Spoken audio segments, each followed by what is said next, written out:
بسم اللہ الرحمن الرحیم۔ ایران پر یہودیوں نے اور عیسائیوں نے حملہ کر دیا ہے اور ان کے بڑے بڑے قائدین کو قتل کر دیا ہے اور بہت بری صورتحال ہے۔ اللہ تبارک و تعالیٰ جتنے بھی مسلمان ایمان پر گئے ہیں سب کو شہادت کا مرتبہ عطا فرمائے۔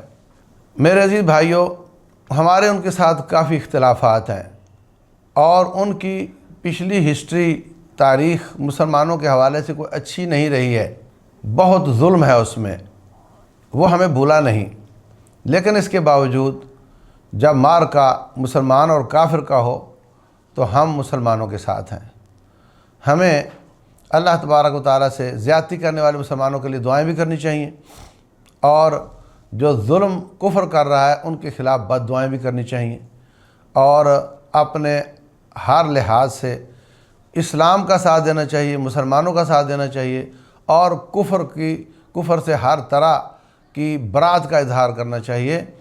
یہ ہم جب سے دیکھ رہے ہیں افغانستان میں جو کچھ ہوا، وہاں کے لوگوں کے عقائد کے حساب سے ہم پسند نہیں کرتے تھے، مگر چونکہ کفر کے سامنے کھڑے ہیں ہمارا پورا تعاون ان کے ساتھ تھا۔ فلسطین کے لوگ، ان کے بھی نظریات کے ساتھ ہمیں اختلاف ہے، مگر جب کفر کے سامنے کھڑے ہیں تو ہمارا پورا تعاون ان کے ساتھ تھا۔ اور یہاں بھی ان کے عقائد اور نظریات کے ساتھ ہمیں اختلاف ہے، مگر ہم مسلمان کے ساتھ کھڑے ہیں، کافر کے ساتھ کھڑے نہیں ہیں۔ اللہ تبارک و تعالیٰ کفر اور کافروں کو، ظالموں کو نیست و نابود کرے، تباہ و برباد کرے، اور مسلمانوں کی مدد کرے، اور مسلمانوں کو بھی ظلم سے باز رکھے، ان کو بھی ہدایت عطا فرمائے۔ واللہ اعلم، وصلی اللہ وسلم وبارک علی نبینا محمد۔